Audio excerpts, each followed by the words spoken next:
Nach unzähligen Leaks, die sich höchstwahrscheinlich nun alle als richtig herausstellen, hat Nintendo endlich sein Schweigen gebrochen und die Nintendo Switch 2 offiziell angekündigt.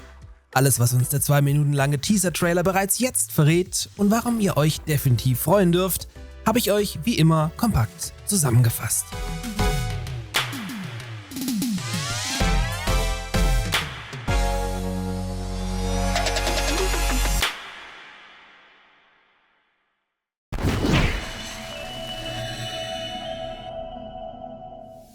Mit dem ersten Ankündigungstrailer zu Nintendo Switch 2 geht ein bemerkenswerter Leak-Marathon zu Ende, der bereits Anfang November sukzessive Fahrt aufgenommen hatte. Denn praktisch alle Details zur Konsole waren dem Vernehmen nach schon vorher irgendwo im Netz nachzulesen, was sich jetzt anhand dem ersten offiziellen Material zur Konsole zu bestätigen scheint. Da diese Leaks weit über das nun präsentierte Material hinausgehen, empfehle ich euch mein Video von vergangener Woche zum Thema, in dem ich hier bereits alles aufgearbeitet habe. Heute soll es aber ausschließlich um das nun offizielle Material gehen, nämlich in Form der Konsole selbst, ihren neuen Joy-Cons, einem möglichen Release-Fenster und ja, auch Mario Kart 9. Let's go! Der Teaser-Trailer bestätigt in seinen ersten Sekunden bereits, dass die neue Switch deutlich in ihrer Größe angewachsen ist. Dem Vernehmen nach handelt es sich jetzt um einen 8-Zoll-Display, die genauen Maßangaben fehlen aber weiterhin. Ebenso bestätigt sind nun 2 USB-C-Anschlüsse an der Unter- und Oberseite der Konsole sowie eine 3,5 mm Klinkenbuchse für Kopfhörer.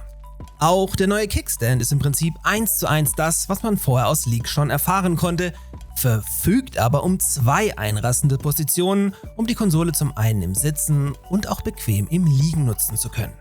Was lange als Falschmeldung herumging und von mir dementsprechend angezweifelt wurde, hat sich nun auch bestätigt. Denn im geöffneten Kickstand lässt sich ganz klar der MicroSD-Kartenslot erkennen, womit ihr auch weiterhin problemlos den Speicher eurer Konsole erweitern könnt. Ich meine, die Dinger kosten ja auch fast nichts mehr. Ebenfalls bestätigt hat sich, dass die neuen Joy-Cons entsprechend zur Konsole in der Größe angewachsen sind und über einen general überholten Analogstick verfügen, womit die Driftprobleme erledigt sein sollten. In diesem Zug wurde auch die neue Maussteuerung bestätigt, welche tatsächlich mit beiden Seiten zu funktionieren scheint und somit ganz neue Möglichkeiten bietet. Mein erster Gedanke war hier übrigens das gute alte Die Siedler 1 im Splitscreen mit 2 Mäusen. Der Oldie wird natürlich nicht kommen, aber auf sowas läuft es doch irgendwo hinaus und ist mega cool. Etwas verschwommen, aber trotzdem gut erkennbar, wird es auch wieder extra Handschlaufen geben, damit euch die Joy-Cons nicht während irgendwelchen Fuchtelbewegungen in den TV krachen. Aber mal ernsthaft, hat die bei der Switch 1 jemals jemand benutzt? Bestätigt ist damit auch, dass sich die neuen Joy-Cons nicht mehr via Metallschiene von oben einschieben lassen, sondern jetzt via Magnethalterung einfach simpel eingeklickt werden können. Die neue C-Taste auf dem rechten Joy-Con ist jetzt ebenfalls fix, hat aber im Trailer keine Bezeichnung mehr und wir wissen zudem immer noch nicht, für was diese eigentlich gut sein soll. Als einziges Spiel wurde in der Präsentation auf Mario Kart 9 zurückgegriffen, welches somit als Launch-Titel feststehen sollte. Im Trailer ist der neue Mario Bros. Circuit zu sehen, zudem scheint es nun neben Karts und Motorrädern auch Schlitten zu geben. Vom Artstyle her scheint man sich grob weiterhin an Mario Kart 8 zu orientieren, kann aber bereits jetzt deutlich schärfere Texturen und vor allem eine deutlich weitere Weitsicht vernehmen. Mir ist gerade nicht ganz geläufig, wie viele Karts bereits in Mario Kart 8 auf einer Strecke gleichzeitig um den Sieg streiten können.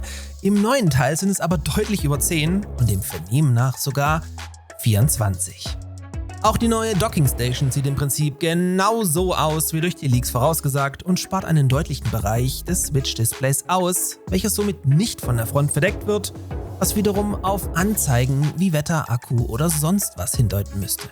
Während Mario Kart inklusive Gegenverkehr an Yoshis Tanke vorbeibraust, erhalten wir erstmals einen Blick auf das neue Joy-Con Grip zu sehen, welches bisher nicht geleakt war, aber im Prinzip exakt das gleiche wie bei der alten Switch ist.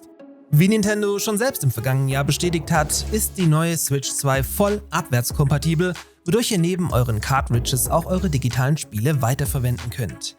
Hierbei soll es aber, Zitat, möglicherweise Ausnahmen geben, was man aber erst zu einem späteren Zeitpunkt genauer erläutern möchte. Apropos späterer Zeitpunkt.